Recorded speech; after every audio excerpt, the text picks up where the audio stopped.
After the departure of stars like Austin and The Rock, the WWE in the early 2000s was struggling. But then, four men arrived on the main roster from the developmental territory of Ohio Valley Wrestling and changed everything. They weren't veterans, they weren't proven names, and most people in the industry had no idea what they were looking at. But what they were looking at was the next 2 decades of WWE. They were the OVW Four: John Cena, Randy Orton, Batista, and Brock Lesnar.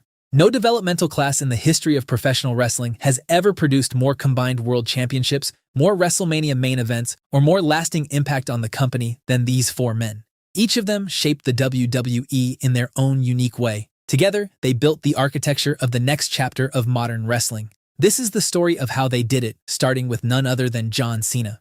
Before the 17 World Championship reigns, before the hundreds of Make-A-Wishes, before all of that, there was a kid from West Newbury, Massachusetts, who moved to California with barely any money, started training at a gym, and almost didn't make it to the world of wrestling. A chance encounter led to WWE signing him, and they sent him down to Ohio Valley Wrestling, where he developed a character known as the Prototype. In OVW, Cena was strong and athletic, but nobody quite knew what to do with him yet. Then he suddenly got called up to the main roster in June 2002. His first match was answering an open challenge issued by Kurt Angle on SmackDown. He walked out there and declared he had ruthless aggression. He lost to Angle, but the performance earned him a handshake from The Undertaker backstage. Unfortunately, after this massive debut, for the next few months, nothing clicked for Cena. He was decent enough in the ring, but at the end of the day, he was just another rookie in the shuffle. WWE was getting close to release him from the company, but then Stephanie McMahon watched him freestyle on a tour bus in Europe, and Cena returned to TV with a new rapper character.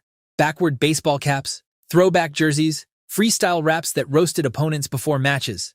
The gimmick was built on Cena's love for hip-hop and an energy nobody else in WWE had at that time. Through 2003 and into 2004, the Doctor of Thugonomics became one of the most popular acts on SmackDown. The crowd wasn't supposed to cheer a heel rapper, but they couldn't help it.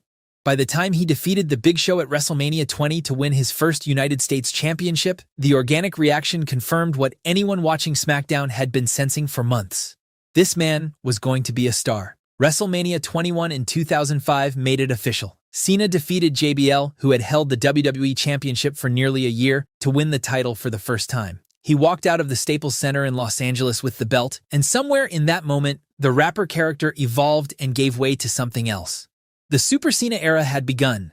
The question of who would carry the company got answered for the next decade. The PG era brought the kind of pressure that breaks people. Without the edgy content of the Attitude Era, WWE needed its top star to carry the entire company on personality and work rate alone, week in and week out, for years.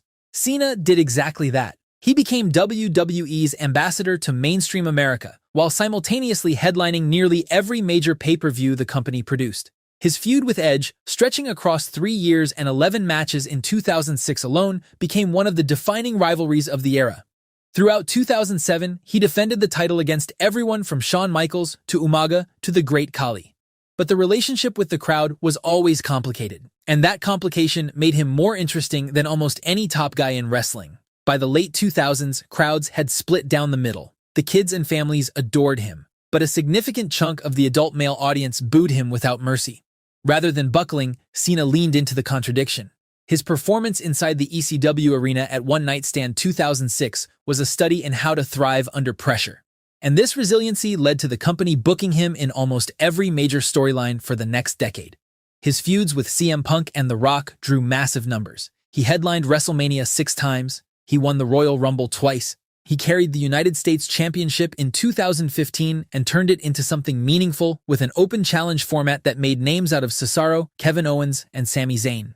He set the all-time record for Make-A-Wish wishes granted by any individual in history, and when he finally retired from full-time competition, walking through arenas for one last tour in 2025, he did so as the most decorated world champion in history. But here's what the championships don't fully capture. What John Cena actually gave WWE was reliability. He was never unprofessional, he never stopped working. You could build a decade of programming around him and know he would show up for every single piece of it. In an industry full of egos and backstabbing, John Cena was the most dependable commodity the company had ever had. And that dependability held the entire structure together during the turbulent PG era. Beyond wrestling, Cena became an idol to millions all around the world for his never-give-up message and his motto of hustle, loyalty, and respect. He was not the hero we deserved, but the one we needed. However, a hero can only be as great as the villains he overcomes. And if Cena was the superhero of the OVW Four, Randy Orton was its supervillain. When Randy walked into WWE, he was carrying 3 generations of wrestling DNA in his veins, and everybody in the industry knew it. He started in the minor leagues like everyone else, training in mid-Missouri before being shipped to Ohio Valley Wrestling.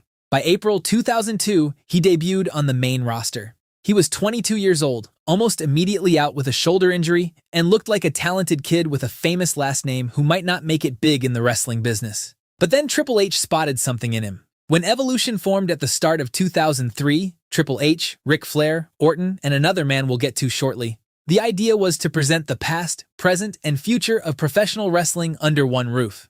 Under the Nature Boy and the game's learning tree, Randy quickly evolved. He debuted the RKO, which would become one of the most recognizable finishing moves in wrestling history. He won the Intercontinental title by defeating Rob Van Dam at Armageddon in 2003, and then had another brutal feud with Mick Foley. And all the while, he was also developing the character that would elevate him from promising prospect to a menace to society as the Legend Killer.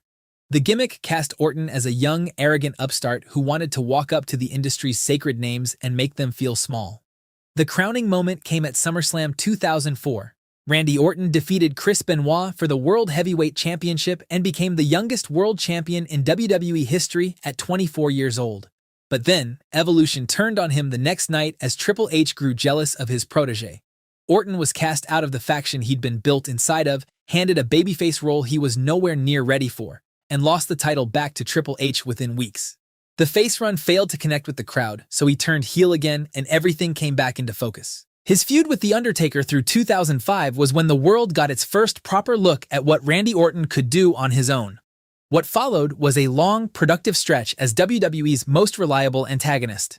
He formed Rated RKO with Edge in 2006, won Tag Team Gold, and created one of the most entertaining villain pairings in wrestling.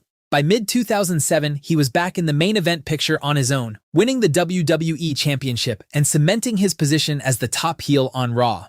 His rivalry with John Cena was the spine of Raw for much of this period, a feud so long and so central to WWE's programming that it defined an entire generation of fans. Neither man could escape the other's gravity. They traded the title back and forth. They headlined pay-per-views. They collided over the top spot on Raw, and then came Legacy. From 2008 through 2010, Orton led a faction built around wrestlers following in his footsteps.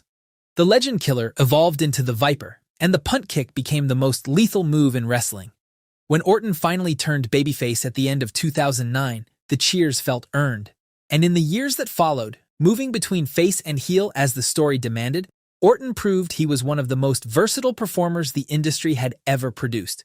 14 world championships, 2 Royal Rumble victories, a Grand Slam career.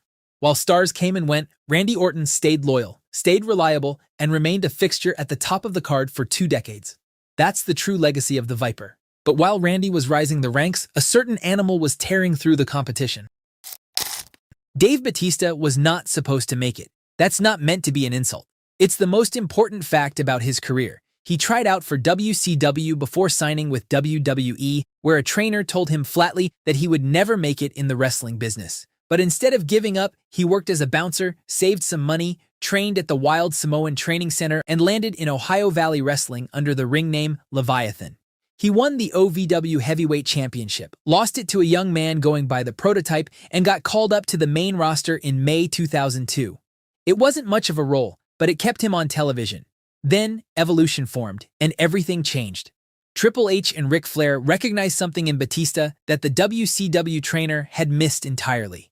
Underneath the brute physicality was a performer who could communicate with an audience without speaking, who carried himself with an aura that made crowds pay attention. Evolution gave him the framework and the finishing touches, and the animal was born. Inside Evolution, he won the World Tag Team Championships twice. He was the most physically imposing presence on Raw. And for nearly 2 years, he was the muscle of the faction. But by early 2005, something had shifted. The crowd had started to respond to Batista. The way he moved, the way he looked into the camera, the aggression that filled every promo. Fans could feel it. Triple H could feel it too, and that was a problem. Evolution's leader began trying to maneuver Batista away from a potential championship shot, suggesting he pursue JBL's title on SmackDown rather than challenge Triple H himself. Batista saw through the game's move, and at WrestleMania 21, he defeated Triple H for the World Heavyweight Championship. WrestleMania 21 produced two of the most consequential championship victories in WWE history on the same night. John Cena won the WWE title in the co-main event, and Batista won the World Heavyweight title in the main event. Two men from the same OVW class, elevated on the same stage, crowned on the same night. Batista's first World Heavyweight Championship run lasted 282 days. He ran through every challenger SmackDown could produce and dominated the blue brand for 2 years. But then, The Undertaker entered the picture. Their rivalry, which ran through 2007, produced some of the finest battles of that era. The following years saw Batista cycle between babyface and villain, winning 5 more world titles, feuding with Cena and Orton and Rey Mysterio, and proving across every version of the character that he was more versatile than anyone could have imagined. He left WWE in 2010, 6 world championships in hand, and spent the next several years becoming Drax the Destroyer in the MCU. His 2014 return to WWE, winning the Royal Rumble and headlining WrestleMania 30, was received negatively by a fanbase that had moved on to other heroes. But his 2019 return carried something different. He came back with a single purpose: to fight Triple H, the man who had built him and also broken him. Their no-holds-barred match at WrestleMania 35 was brutal, personal, and exactly what both men needed it to be. Batista lost and walked away from professional wrestling for the last time. A career arc that runs from being told he'd never make it all the way to the biggest franchise in cinema. This is the magic of Dave Batista's journey. However, Batista wasn't the only powerhouse who came out of OVW in 2002. Because while Dave Batista was the animal, the OVW class of 2002 also gave birth to a beast. Brock Lesnar arrived to WWE as a 280-pound force of nature and immediately ran through everyone like a storm. Before WWE, he had spent his collegiate career at the University of Minnesota making other amateur wrestlers wish they had chosen a different sport. He won the NCAA Division I Heavyweight Wrestling Championship in 2000. He came to OVW with Shelton Benjamin, and the two of them tore through the developmental territory as the Minnesota Stretching Crew. He was ready for the main roster before the main roster was ready for him. Within 6 months of his debut on Raw, Lesnar beat The Rock at SummerSlam to become the WWE Undisputed Champion at just 25 years old. In between, he won the King of the Ring tournament and dispatched essentially everyone WWE threw at him. With Paul Heyman as his advocate, Lesnar ran through everyone from Hulk Hogan to The Undertaker. He won the Royal Rumble in early 2003. He regained the WWE Championship by defeating Kurt Angle in the main event of WrestleMania 19, and feuded with everyone from Eddie Guerrero to John Cena. And then, after WrestleMania 20 in 2004, he was gone. The exit was as chaotic as his debut. He was burned out. He had backstage tensions. He wanted to pursue other ambitions. After leaving WWE, Lesnar went to the NFL, Japan, and then he eventually looked at the UFC. On November 15, 2008, Brock Lesnar became the UFC heavyweight champion of the world in just his 4th professional fight. When he returned to WWE in 2012, nothing about him had softened. If anything, the UFC run had added a layer of menace that made his presence even more commanding. His return match against John Cena at Extreme Rules 2012 was a beating that felt uncomfortable. The feud with Triple H that followed ran for over a year. Then came SummerSlam 2013 and his match with CM Punk that proved that Lesnar wasn't just a powerful force, but also had elite in-ring storytelling skills. However, April 6, 2014 is the date that defines his second chapter. At WrestleMania 30, Brock Lesnar hit 3 F5s and pinned The Undertaker in the middle of the ring to break his undefeated streak. What followed was the most terrifying run as the final boss of the modern era.